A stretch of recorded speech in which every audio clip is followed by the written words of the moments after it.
to meet the men from the Ministry.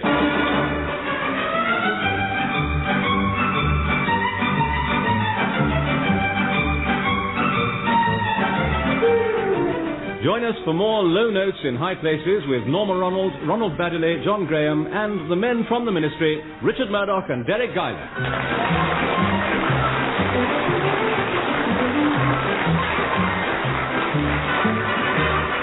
At the Ministry, top brains stand by to tackle the nation's problems. Sometimes, of course, they meet frustration. You seem restless, one. Well, there's a lot to be done, and I can't get on till Mildred brings me the necessary papers. See. Here we are, sir. I brought the papers you wanted. Ah. They're all here. Racing Gazette, Jockey's Journal and the Bookie Basher. Splendid. Now, let's see today's horses, shall we? Au pair girl is strongly fancied. The fishmonger should be good for a place. They do call these horses funny names. You should hear what the losers call them. Mildred, type out the runners I've ticked and I'll give you my final choice later. Righty-ho, sir. Only it'll come out faint. My typewriter ribbon's worn out. Well, we can't afford a new one. You'll have to rub your mascara on it like last time. Oh, and I suppose when the paper clips run out, I'll be using my hairpins again. Money today is like Tom Jones's trousers. Very tight. Yeah, but there's quite a lot left in our petty cash account. I looked in the book this morning. Really? I say, that is good news. And it's almost the end of the financial year. Oh, Sir Gregory will be pleased. It's about time. He's been awfully bad-tempered lately. I want a word with you two. Good morning, Sir Grumpy. Well, how are you, sir, this lovely morning, and your dear lady wife? Oh, be quiet, Lennox Brown. It's the 1st of March today. By Jove, how time flies. Yes, better tear that sheet off the calendar, too. Pity, though, you know. I rather like the young lady in the bubble bath.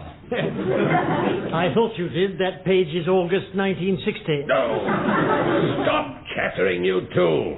It's the 1st of March, nearly the end of the financial year. Oh, yes. Well, now, we were just talking about that, Sir Gregory. And we've got some good news for you. Yes. I doubt it, Lamb. I really doubt it. It's true, Sir Gregory. We've got some surplus money in our petty cash account. I'm not sure how much, but we'll show you the book. I've seen the books. You've exactly £89 and 50 pence. Isn't it good about this surplus? Eh? No, it is not good. Oh. Not even slightly good? It's very bad. That's why I'm here, man. You know how the government works. If you don't spend your whole allocation, that proves you don't need so much. So next year they give you less. Oh, dear. If that £89 isn't spent, and spent quickly, this department's budget will suffer. I see. Then we've got to get rid of this money. At last. Sometimes I'd swear he understands what we're saying. Yes, get rid of the money. I want your cash account empty by April 5. Oh, fancy that. £89. Why have we got so much? Well, it may be partly my fault. Oh, glory. We were due for a new office typewriter, you see, weren't we? But I thought we had to economize. So you didn't buy one? No, I borrowed my nephew's toy typewriter. A toy typewriter? Good grief. Well, that explains it. I've been wondering why it played Bar Bar Black Sheep when I... Sorry, Mildred, I was only trying to help. Oh, never mind, Mr. Lamb. I'll go and make you a nice cup of tea. Oh, thanks. No use being sorry. I mean, we must find ways of spending this £89. I've thought of the answer already. We'll have a party. You can't waste that cash on a party.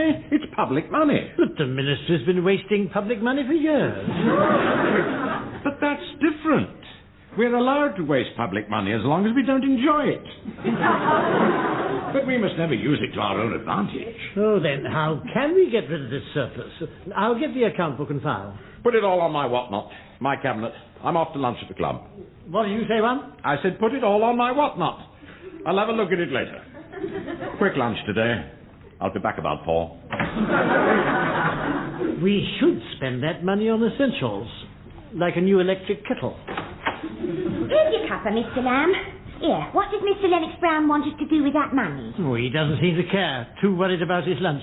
He said, put it all on my whatnot and walked out. Well, that's a sure way to lose it, especially with his choice of horses. Horses? What's it got to do with horses? My whatnot's a horse. I mean, I saw it in his racing paper, running in the 3:30, 100 to 1 outsider. Oh, I didn't realise. Then he wants us to put money on that. I suppose it's a good idea. I mean, Sir Gregory said to get rid of it. I'll write a cheque for £89 on our petty cash account. And I'll take it round to the betting shop. We can listen to the race on the radio. Yeah, and wave goodbye to that £89. My whatnot's got as much chance of winning as I have of being Archbishop of Canterbury.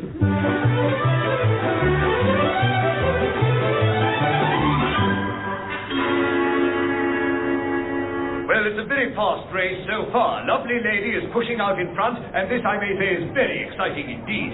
Lovely Lady, closely followed by Gay Bachelor, and Au Pair Girls a little behind. Lovely Lady, running superbly, not at all worried by Gay Bachelor. And here comes Father's Dream. Father's Dream is neck and neck with Au Pair Girls.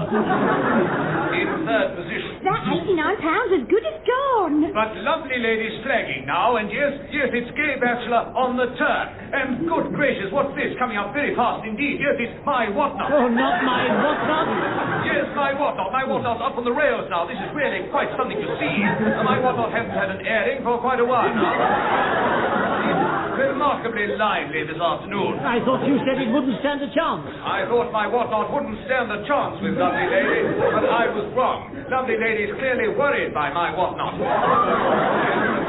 So's Gay Bachelor. My whatnot is right out in front now. The crowd are amazed. And yes, at the post, it's my whatnot, Gay Bachelor and Au Pair Girl. Blimey, it's been and gone and won. Yes, my whatnot has won easily at 100 to 1. This has been a great surprise to a lot of us. You can say that again. A great surprise. Oh, I'll switch it off. You know what this means, don't you? It means you'll be the first Archbishop in the miniskirt. No, the money. We won at 100 to 1. We've got about 9,000. No, but I mean, what will you get? It's no use frothing at the mouth. We've got to keep our cool. Hello, Bunch. I'm back from lunch. Have rather an impudent little claret with my... Two. What's the matter? You're all white and wobbly like the canteen blancmange. The petty cash surplus. We put it on that horse like you said. Like I said, I did nothing of the sort. But you had a bet, did you? Well, hoping to lose the lot? And now it's won. It's 100 to 1. £9,000.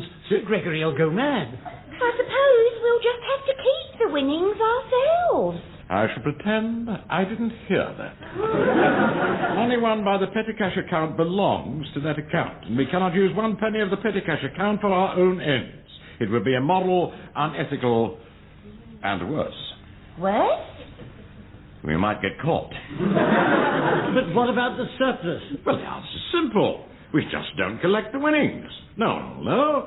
And we'll have lost the original £89. You are clever, Mr. Lennox Brown. But can we do that? Well, of course we can. Of course we can. Bookies don't force the money on you.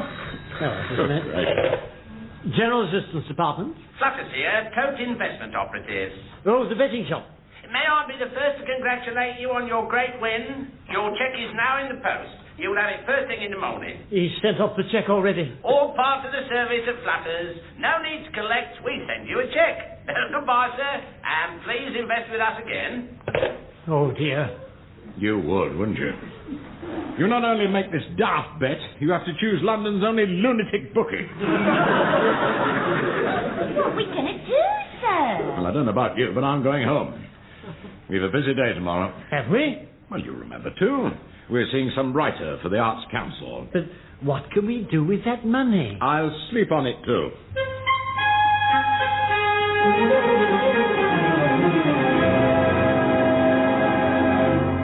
The cheque arrived this morning, £9,000 to get rid of. I had a brilliant idea last night, too. This playwright we're seeing, Arthur Whisker, his name is. Now, he wants a grant to put on his new play. Yes, the Arts Council have spent all their money on that exhibition of contemporary soup tins.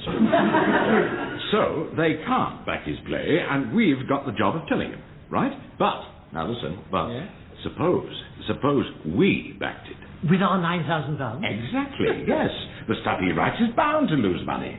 His last play lost a fortune. You mean it didn't run? No, the audience did. He'll lose our surplus in no time, as long as this new play is down to his usual standard. Mr. Whiskers here, sir. Doesn't half look peculiar. He's wearing a great scruffy fur coat over red jeans and a red vest. He looks like a yak, bleeding to death. Yes, well, these artistic people all dress in a way out. Style, Mildred, Cliff Mitchell, Moore, Semprini. They're all the same. Yeah. Fetch him in, dear. Righty-ho, sir. This way, Mr. Whiskers. Oh, thank you very much, like. Yes, well, sit down, my dear fellow, won't you? Have my chair, Mr. Viscount. Oh, don't bother. I always sit on the floor. And you can call me Art. Feel free, like, you know. Ah, yes. Well, now, Art. Yeah? Yes. You're seeking a grant for your play. Yeah, and before you refuse, like, with your bourgeois excuses, you ought at least to hear about it. My dear chap, we're most anxious to hear about it. Yes. Has it got a title? Yeah, it's called Garbage. Garbage. Good. Yeah, very promising. The play's a tragedy, see? We hoped it might be. No, it's a big social put-down, like, you know. The stage will be covered in mud, representing our decadent society. Mud all over the place, like, you know. Splendid. How many characters in the play? Oh, one. Just one. And he plays the whole thing stuck upside down inside a giant Wellington boot. Nude, of course. Yes. Audiences are going to hate this. Yes, well, now, it's just the sort of play we'd hoped for, Mr. Whisker. There's no words, you see. It's all silent. It's a meditational experience, you see, more than a play. Excellent, yes. On behalf of the Arts Council, Mr. Whisker, we'll be delighted to back this exciting work of art. Are you sure? Well, just to make absolutely sure, Mr. Whisker, why don't you cover the audience in mud? As well as the stage, you see. I mean, they can always be hosed down as they leave the theatre. Right, that's just the end I was looking for. I was a bit worried, you see, about finishing off. Oh, this will finish them off all right. Yes, of course, throw mud all over the audience. Why not? There's the check, Mr. Viscount. There's the check. All ready for you. Make sure you take it with you. All right. I can put it in my pocket myself. Get off. Yes, well, off you go, Art. And mind you spend every penny. Goodbye, my dear chap. Blimey, what's going on? Mr. Whisker's play, Mildred. It's going on next week. I'm coming off the day after, I think.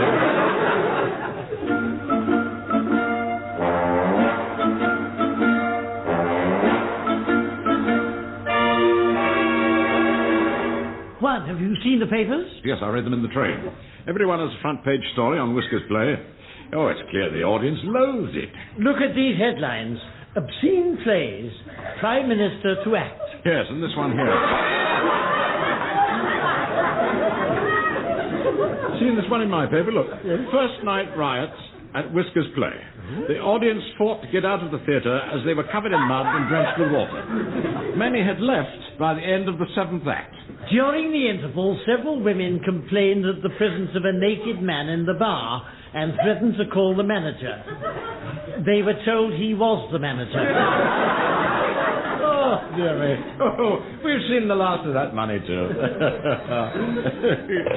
Oh, Lennox Brown speaking. Arts Council here, Antonia Gossett. Good morning, madam.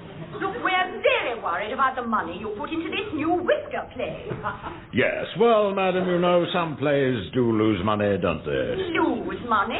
This play is making money. What? Well, it can't be.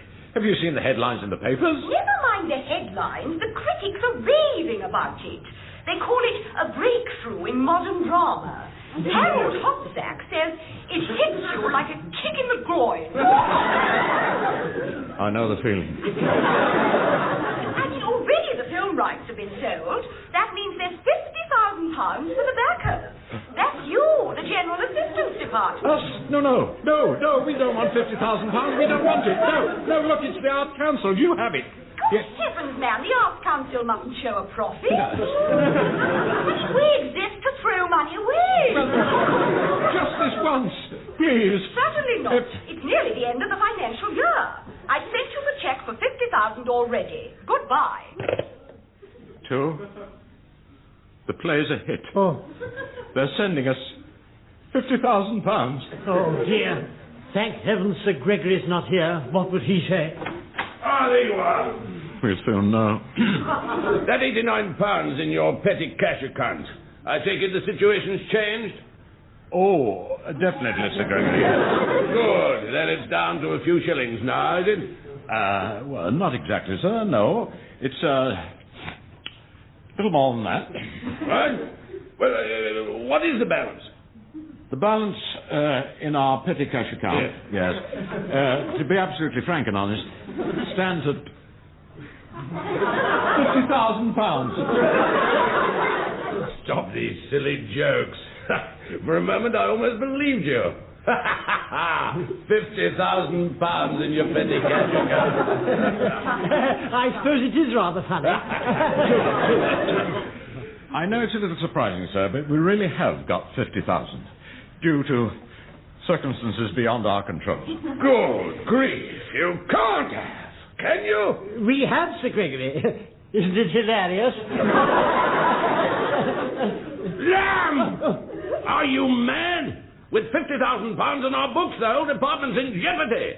We could get merged with a coal board. Couldn't we give it to British Rail? Then they could close some more stations. This money is not transferable. We've got to lose it ourselves. Lamb, go and tell Miss Murphy to make black coffee. Black. Lennox Brown and I have some thinking to do. Yes. That's something you can't help us with. Oh, very well. Lennox Brown. Yes, sir. There's only one way to lose this kind of money quickly, and that's the stock exchange. By Jove. I know a really terrible firm of stockbrokers. Yes. Man dabbles and plans. Oh. But they save their worst advice for people who look half-witted. I see, sir. So we send Lamb. Precisely. Lamb and them together can lose this sum in a week. Splendid, Sir Gregory, splendid. Good of you to give us a leg up. Well, if Lamb doesn't get rid of that money, he will get a leg up, where it hurts most.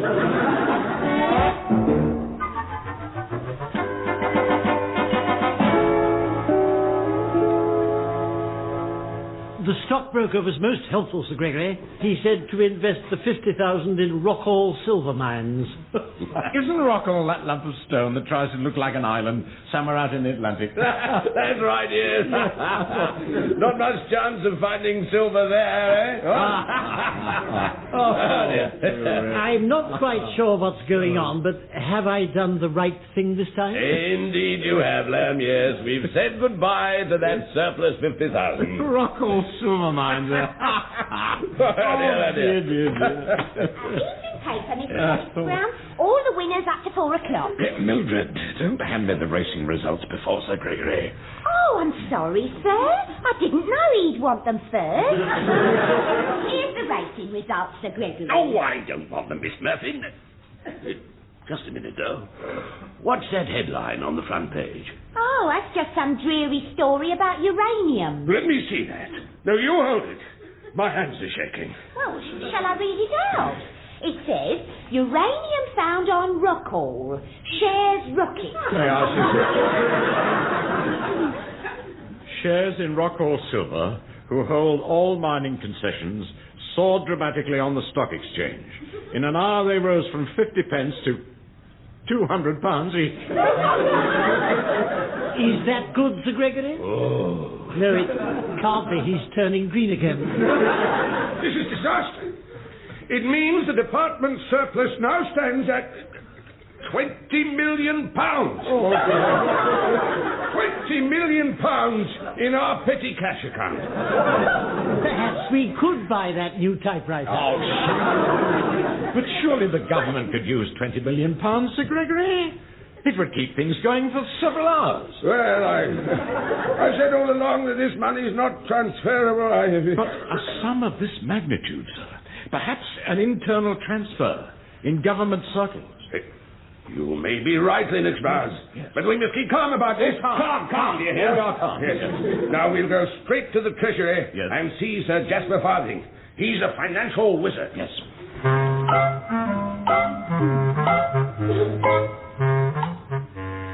let me see. 3 plus 4 are 8, and carry 2. Sir Jasper, we have this money problem. 3 into 9 goes 4, and borrow 1. 20 million pounds, to be exact. Through no fault of mine, I hasten to add. No, do stop chattering, Pitkin. Can't you see I'm busy? I'm totting up the milk bill. 6 pints a week at 5 pence each is... With respect, Sir Jasper, this is urgent. Well, of course it is. That tea lady's overcharging me. She's making too much lolly on the trolley. This 20 million pounds, Sir Jasper. Oh, very well. Well, let's deal with your little problem first. 20 million, you say? That is the sum, yes. Well, pass my pen and I'll write you a cheque. A bit careless, you know. This will put an extra diddler on the tax. Sir Jasper, we don't want money. We've got 20 million surplus. Oh, dear me, this is serious. We'd like to give it to government funds. Oh, no. Good gracious, no, quite out of the question. Why? Why? Because I'd have to start a new page. And I can't start a new page at the end of the financial year. What can we do with this surplus? Bad housekeeping, Pitkin. Next year, your budget will be cut by 20 million. Look, Sir Jasper, our annual budget's just £200. Now, this surplus comes from outside profits. Oh, dear. A ministry making a profit? Oh, no, we can't have that. No, we'll have to do something. Dear me, now, let me think. How did this chap get his job? You remember last year, they felt the Treasury needed younger men. I've got it, I think. Yes, this money could be shared between departments. Then no one would have a surplus big enough to notice. Good thinking, Sir Jasper, good thinking. Send all ministries a memo, Lennox Barn. Invite them to add their suggestions. At once, sir, yes. 2, can you take a circular memo? Will it fit in a square envelope? No. Look, just write this down and send it to all offices. Now, ready? General assistance, 20 million underspent. Yes, Treasury suggests surplus be divided among all ministries. Have you anything to add? Now, about this milk bill.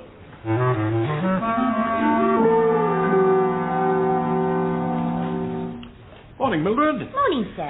Oh, good Lord. What's all this mail? Has Mr. Lamb been asking for pen pals again? No, sir. It's all from other ministries. After your circular memo. Oh, yes. Suggestions on what to do with our surplus. Yes. Well, there is one suggestion from Mr. Rudge at the Board of Trade, but it doesn't seem physically possible. Poor old Rudge. Is it a tricky age? Most ministries have just sent us huge cheques. Yes, well, I mean, if we... Checks? What do you... You mean they sent us money? Well, you asked them, didn't you? What? In your memo. General assistants have 20 million surplus, you said. Have you anything to add? Lennox Barn, this is appalling. Thanks to your idiot memo, every other department's dumping their surplus on us. Wait, you mean other departments have surpluses too? Well, apparently, but they all kept quiet because they were afraid their budgets would be cut. There's a cheque for £12 million from the post office. Well, you see, they don't admit to a profit publicly or they couldn't have put their charges up. Look, here's another big one with a note saying, take this 10 million nigger, we ain't half glad to get shot of it. Who's that from? The Ministry of Education. Yes, they're all added, you see. This department's petty cash surplus stands at £200 million. General Assistance Department. Oh. Yes, sir. She's here, sir. It's for you, Sir Gregory, the Prime Minister. Oh, good grief. Hold on. I'll take it in the other office. Mildred. Sir? How did the PM sound? Well, he seemed a bit cross, sir. Like that time we were up in the Navy, when Mr. Lamb made a mistake and they used his yacht for gunnery practice. Oh, glory. I think I'll take some leave. Fancy, we're lumbered with £200 million then. Could anyone lend me 5 bob? I've promised my landlady some kipper fillets and I'm out of money till payday. Certainly not to. I'm short of cash myself. The government are onto this surplus. The Chancellor's terribly worried. He's just heard from Professor Noddy and Dr. Beggiers. Professor Noddy and Dr. Beggiers? Yes, the gnomes of Zurich. They control the world's purse strings. They've heard of our huge surplus and insist on lending Britain vast sums of money. That must be good, isn't it? Well, of course it isn't. We got no real wealth, just masses of paper attracting more masses of paper. And with hot money pouring in, our economy could grind to a halt. What are we going to do? Oh, the Prime Minister says people must pull together and spend this money. He'll speak to the nation tonight.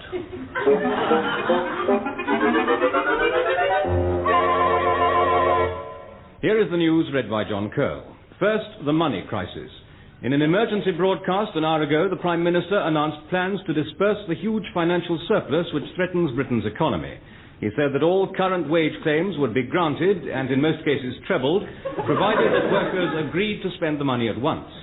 He urged union leaders to press for further rises and employers to pay them immediately. The Prime Minister asked everyone to spend all their savings, and he went on, I'd now like to make it absolutely clear that the British people will, as always, rise to the occasion.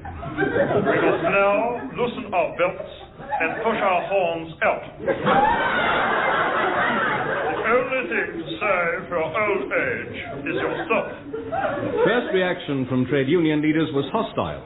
Outside TUC headquarters, Mr. Vic Tickle told our reporter, I can only say that we've been advised to abolish wage restraint and demand as much money as possible. We are naturally greatly concerned about this, as it seems to reduce the opportunity for strike action. The president of the Amalgamated Knockers, Mr. Jack Sprint, described the appeal as a typical Tory trick. He said, if that's what the government wants, it's up to us to oppose it. Shop stewards are assembling in Trafalgar Square to demand wage reductions and longer working hours. In a Hornchurch bedding factory, male and female workers plan to be at it all night.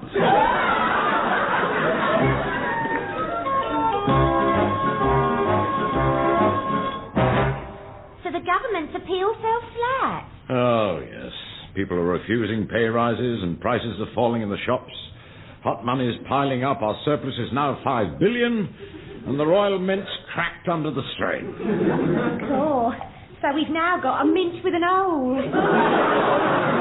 Maybe it is. Really. It's hot in here, isn't it? Yeah, your cactus has gone all droopy. Oh, Gloria, so it has. Yeah. Maybe it needs some fertilizer. Great news, Leonard Brown. There's no need to worry anymore. But it has gone awfully droopy. We can all relax. I've got the answer. Fertilizer.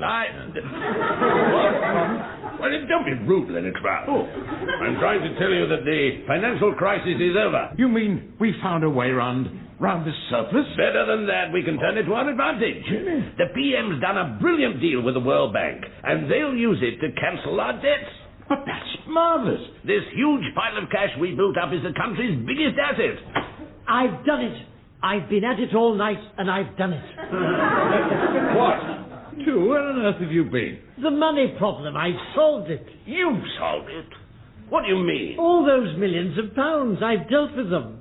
You dealt with them? Well, one or two others helped, and we drew it all out from the banks in £20 notes.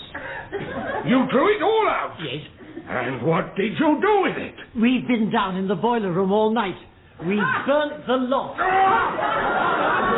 Blimey, so that's why the eating's so high. I think I'll just sit down for a moment. Sir Gregory, why are you lifting that chair? Aren't you going to congratulate me? No, you're not, are you? Oh,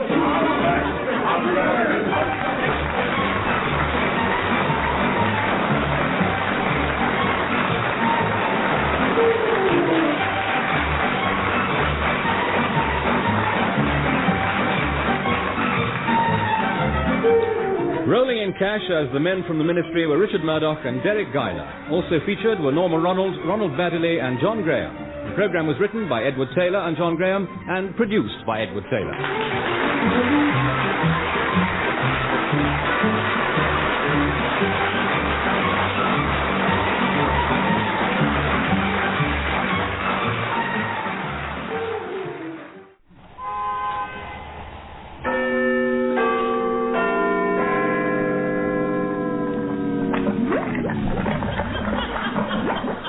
to meet the men from the ministry.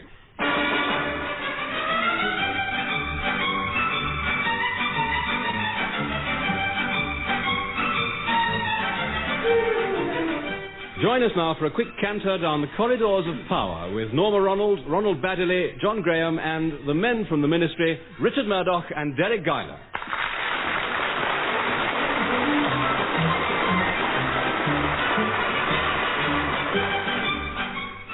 Our story begins, as usual, in the General Assistance Department, where that eager young executive, Richard Lamb, is watching Secretary Mildred Murphin complete that traditional ministry task, a spot of filing. There we are. That's finished. No more filing today. Well done, Mildred. That's made your nails look much better. What does it do with another coat of paint? Not now. I should get your shoes on again. Mr. Lennox Brown will be here in a minute. Besides, you don't want to tire yourself out. Well, it's almost time for 11:30. But I think I'll line your drawers with blotting paper first. What?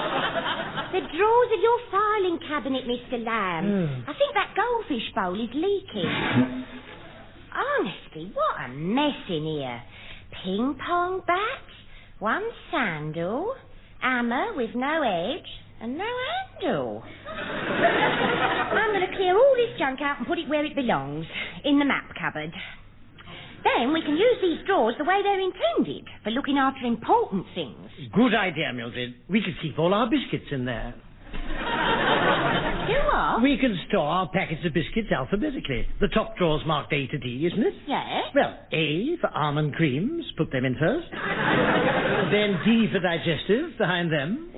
These digestives should be thrown away. They're all stale and shriveled and crumbling. They remind me of... Well, I don't know what they remind me of. Morning to all. Morning, Mildred. Oh, yes, I remember now. Hello, one. I've never known you get in late as early as this. Yes, I woke early. My wife had her radio too loud. She does like to listen to the 9 o'clock news. Oh, dear. Poor Mr. Lennox Brown. I'll go and put the kettle on. Thank you, Mildred. Yes, not too strong and only 6 lumps today. I'm cutting down. Right, sir. Mildred. Yes, sir? I have mentioned it before, as you may recall. Try, just try, for my sake, not to say righty-ho.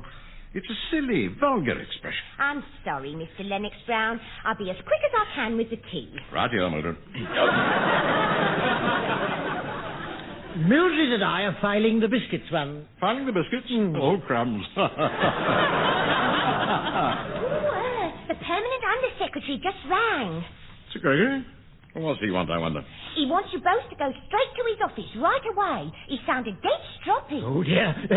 What have we bungled this time? I'm quite certain that we haven't bungled any work in the last month. How can you be so sure? Haven't done any.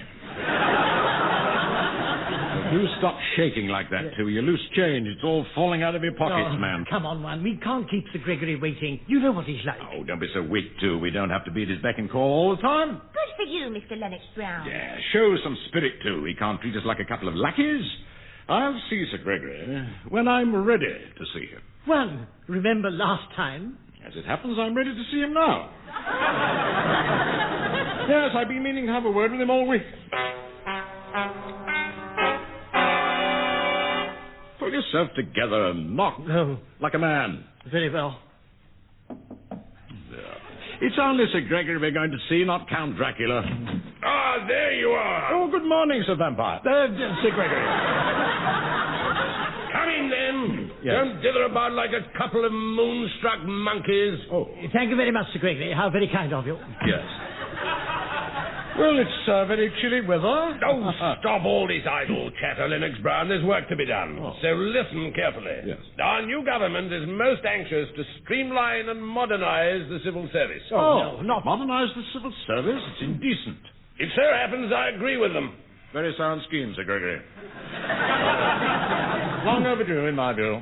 And I want you two to modernize this ministry. Give it a new image. You want us to do it? Prime Minister is sending a representative to look around on Monday, and I want to impress him. Yes, well, now, where do you suggest we start, sir? Well, our entrance is a disgrace. Start there. Do something about the lighting. You mean a stronger bulb, Sir Gregory? Perhaps even a 25-watt? I mean, get rid of that naked bulb altogether and install some decent neon lighting. But the hall porter says if the light's too bright, he can't sleep. Oh, yes, that's another thing. That is another thing. That hall porter has got to go. Oh, sack old Matthew? Well, he's an appalling advertisement for a government building. Did you see him this morning? Sitting in his cubbyhole with his feet in a mustard bath, stirring his cocoa with a pipe cleaner. That's savory. Yes, I do agree, Sir Gregory. We'll try and find him a teaspoon. Oh. Never mind that man. Get rid of him. What our entrance hall needs is an attractive receptionist. You mean a young lady? Yes, yes. I think we should have a 19-year-old filly sitting there with long, shiny, blonde hair cascading down her young shoulders.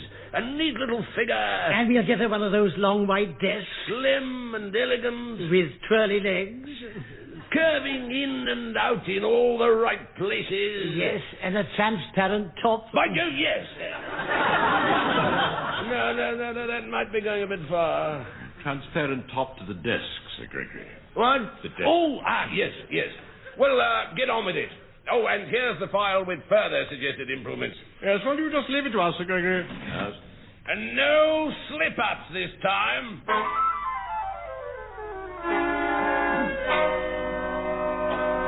Go on, Mr. Matthews. What happened then? Well, then the war come, didn't it? And all the lads went off to join the army. I saw the recruiting officer and I lied about my age. Really? Yeah, but it didn't do no good. I still had to go.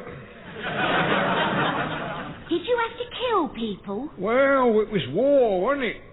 3 men I killed and a dozen more I hurt pretty bad. Were you in the infantry? No, miss, the catering corps.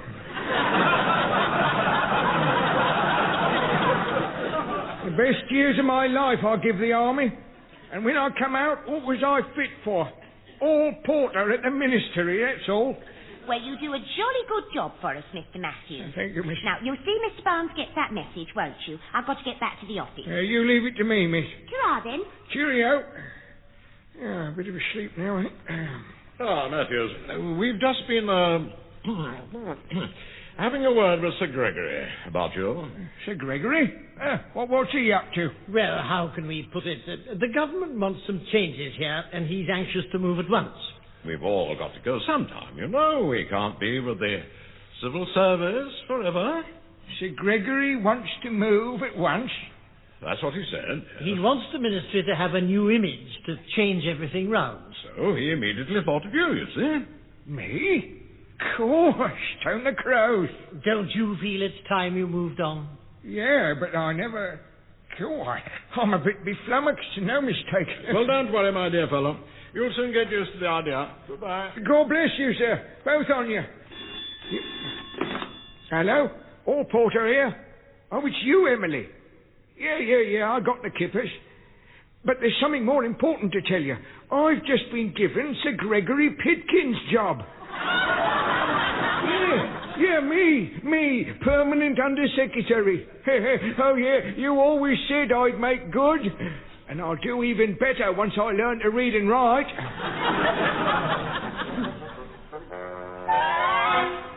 Mildred, some notes here I want you to type and send round the department. Righty-ho, sir.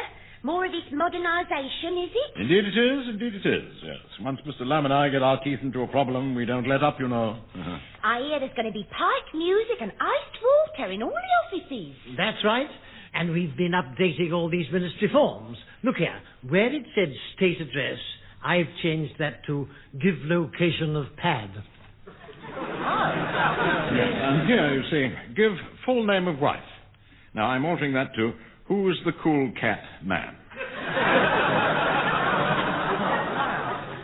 And I see from these notes, civil servants have got to give up briefcases and umbrellas. Oh, yes, they're much too square and old-fashioned. But some of the the men won't like this, you know.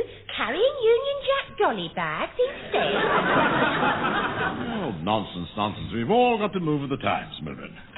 Where are they? Let me get my hands on them. Well, now, we are here, Sir Gregory. At least I'm here, I should say, and Lamb's crouching behind the fire buckets. Oh, you've done it again. You incompetent, blundering pair of nincompoops. May I offer you a cup of coffee, Sir Gregory? Yes. And how's Lady Pitt? You may not. I arrive at my office this morning, and who do I find in there? Miss Bentwater from the typing pool. I find Matthews, the hall porter, sitting in my chair with his feet up on my desk, smoking 2 of my cigars and drinking my brandy from a plastic mug. Must be some mistake, Sir Gregory. We sacked Matthews yesterday. Sacked him? He says you told him he was taking over my job. I think there may be a slight misunderstanding, Sir Gregory. Not anymore, there isn't. If he didn't know he was sacked before, he knows now. I kicked him down the back staircase personally. And if there are any more misunderstandings, I shall have great pleasure in doing the same to you two, simultaneously.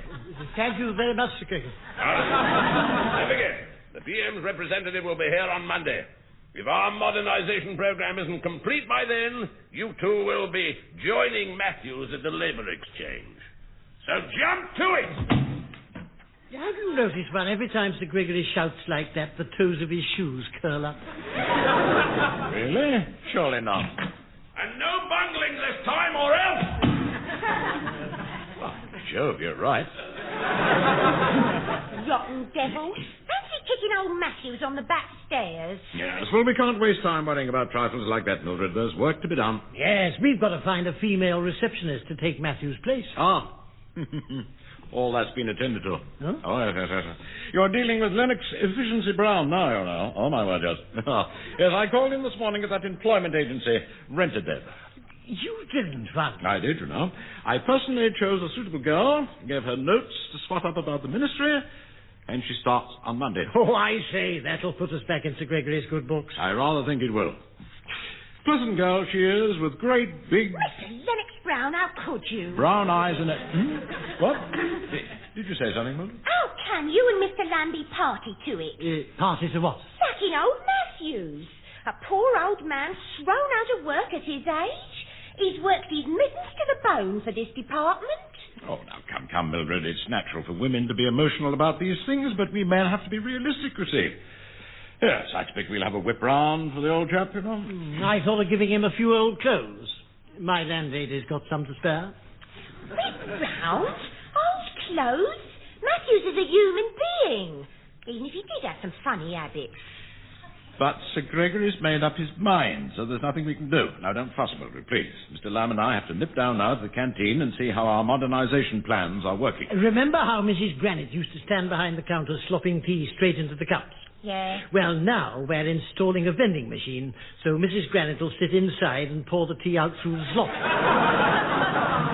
Very good thinking, that, too. Yeah. And I've thought of something else. Blooming callous. That's what they are. Cold-blooded and calloused. Excuse me a minute, Miss Murphy. Blimey, talk of the... Oh, poor Mr. Matthews. I thought you'd gone. Well, I'm on my way. I just wanted to return this book you lent me. No point in an old man learning karate now. Here, you're not going to take this lying down, are you? You've got to fight. No, it's too late. I'll be gone soon as I've cleared out my little cubby hole in the hall. It must be full of memories. Oh, yes. And a lot more besides. There's a broken banjo, a blouse, a pair of cami nicks, a vest. Don't know how that banjo got there. Just leave. I mean, you've got to hit back. Show them they can't do without you. But they can. I hear they're having a bird instead. Well, suppose someone rang up the agency and cancelled the girl they've ordered. What? There's this bigwig coming round on Monday, see? Yes. And if the girl didn't turn up, they'd be in the car, wouldn't they? Then they'd have to have you back. Oh, God, you're giving me ideas, miss. What's the number of the agency? Well, of course, I couldn't be involved in anything like that. But it's the Rent-A-Deb agency. They're in the phone book.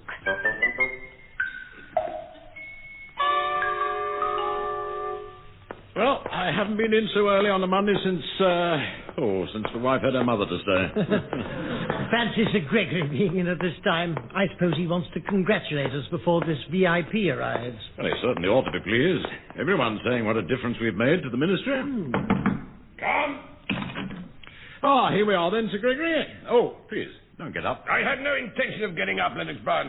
There's no need for thanks, Sir Gregory. We've enjoyed working hard. Oh, be quiet, Lamb, and speak when you're spoken to.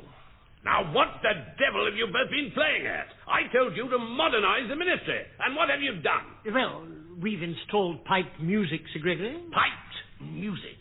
Yes. I queried that awful noise on Friday afternoon, and was told it was you, Lamb, sitting down in the basement with a horn gramophone, playing old-time dancing records up the water pipes. That's right, Sir Gregory. That is not right. Nor is it piped music. And you, Lennox Brown, why are you wearing a mauve catsuit and a yellow corduroy cap? Oh, it's the new swinging image, huh? Oh. Any more of this and you'll be swinging from the nearest lamppost. Very good, Sir Gregory. I'll deal with you two later. Now, the Prime Minister's representative, Sir Norman Ball, is due here any minute. And if you've bungled the arrangements for our new receptionist, you're both in real trouble. No, we haven't bungled that, Sir Gregory. Oh, dear me, no. No, she wasn't there when I came in. Check up on it. Now. Good Lord. I'd better ring the agency. Yeah, I think we'd better. Come to think of it, you know, there was no one in the hall when I came through. I thought she'd popped out for a moment. I haven't seen her either. But I knew you were dealing with it, so I felt quite confident. Well, she probably hasn't arrived yet. Hello? Oh, hello. It's Lennox Brown at the ministry here.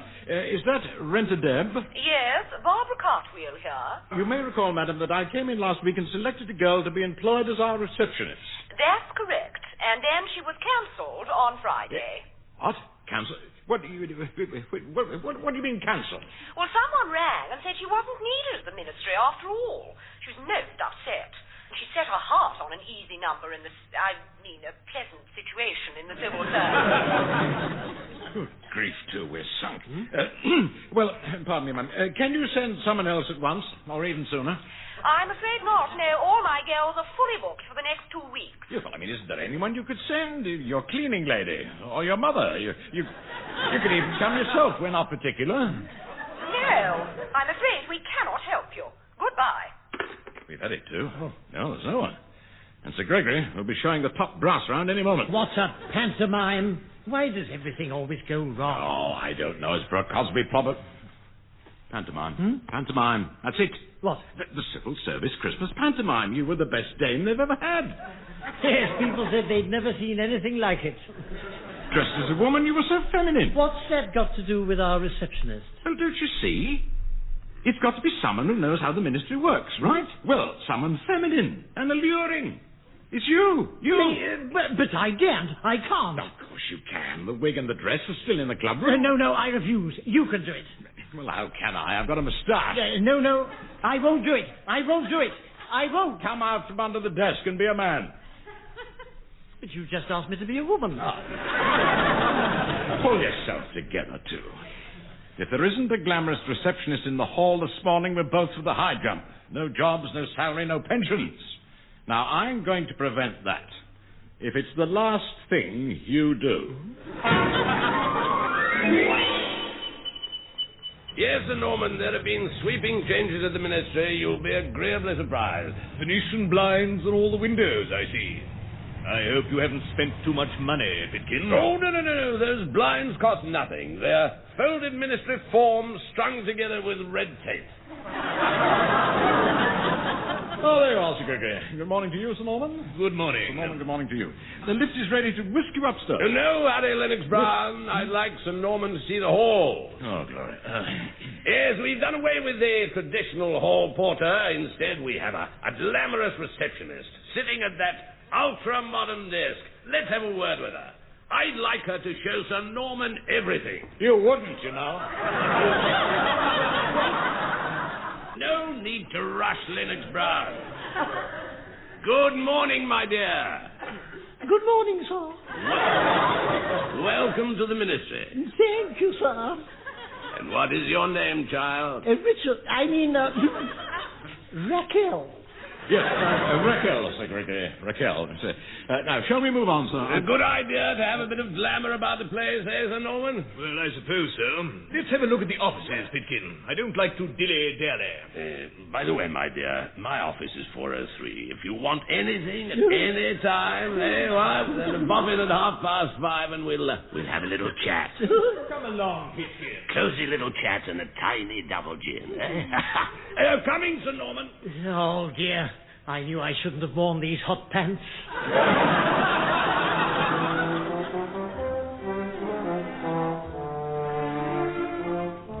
Oh, well done, too. I'm proud of you, Oh, my word, yes. Welcome back to the office. Well, you didn't tell me I'd have to sit there all day. I must get out of these awful clothes. I don't want Mildred to see me. Oh, it's all right. I sent her off early. I feel such a fool in these hot pants. Surely you can see my predicament. Never mind. You fooled everyone. I certainly did. Parker of Pensions gave me a box of chocolates, and Fumbler Grant brought me roses. Oh, dear. And I'll tell you another thing. If Mr. Bridges ever asks you to bend down and pick something off the floor, don't. Yes, well, you can get those things off now, too. You won't need them again till tomorrow. What? Tomorrow? Well, of course. We can't get a girl from the agency for 2 weeks. I'm not doing this again. I absolutely refuse. Hello, my dear. I won't do it, and you can't make me. Oh, hello, Sir Gregory. Hello, Sir Gregory. Something wrong, Raquel? Is this man annoying you? He is being rather difficult. He's trying to force me to do something I don't want to. You bounder, Lennox Brown. I beg your pardon, Sir Gregory. I think you'd better leave Lennox Brown and give me a chance. Give me a chance to talk to Raquel. Now, off you go, man. But, Sir Gregory, Don't argue, man. Go now. Now. Glory. Now then, Raquel, you and I must get to know each other better. Sir Gregory, I'm not the sort of girl you think I am. They all say that, my dear. Yes, but I mean it. By Jove, you are a shy little gazelle. Oh, you have a lovely figure, Raquel. And a delightful... Umbrella. I forgot my umbrella. Oh, take it and go, Lennox Brown. Thank you, sir. Yes. No, but before you do... Yes. Where's Lamb been all day? I haven't seen him. Lamb, sir. Lamb. Ah, yes. Lamb. Well, yes, now, he's ill at home, Sir Gregory, yes. Well, you know what a funny head he's got, yes. Perhaps I should tell you about it. No, that's enough. Go. Are you sure? Go. Yes, sir. Lamb is one of my junior executives. The sort of man you want to strangle on sight. Oh, you look very flush, my dear. Too hot, perhaps? Throw off your things. Yes. Now, where were we? Yes, I was admiring your shapely figure and your cute little dimpled knees. Don't do that. Don't do that. And you do have a very neat little waist and the cutest little... Pot plant. I haven't watered the pot plant. Lennox Brown, stop interrupting. Oh, good Lord, is that the time? Infernal nuisance, I've got to go now. Promise to meet my wife. I'll see you tomorrow, Raquel. Promise? I promise, Sir Gregory. As for you, Lennox Brown, kindly keep your hands off this innocent young girl. I saw her first. I won't touch her, I assure you. Bye-bye, little treasure.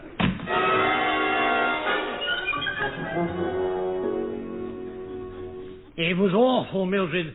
Mr. Lennox Brown expects me to do it again today. Morning, Mr. Lennox Brown. Two, what are you doing up here with your trousers on?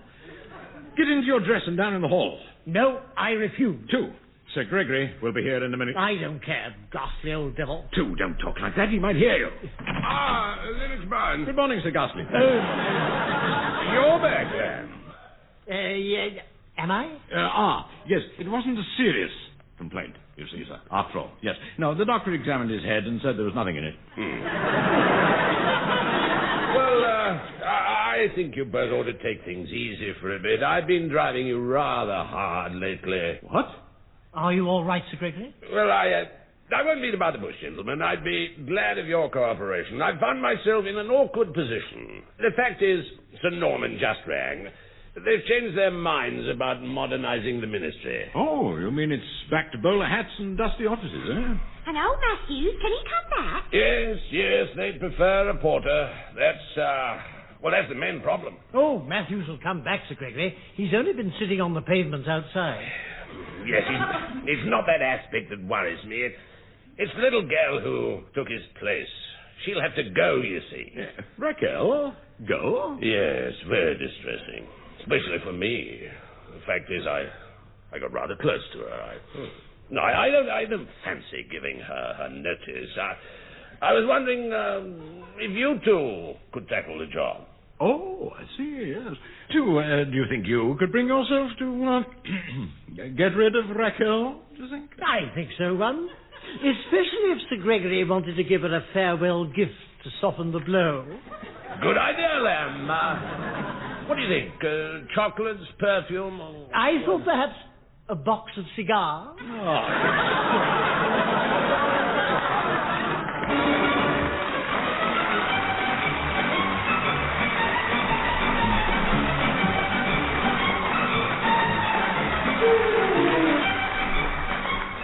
Muddling through as the men from the ministry were Richard Murdoch and Deryck Guyler. Also featured were Norma, Ronald Baddiley and John Graham. The programme was written by Edward Taylor and John Graham and produced by Edward Taylor.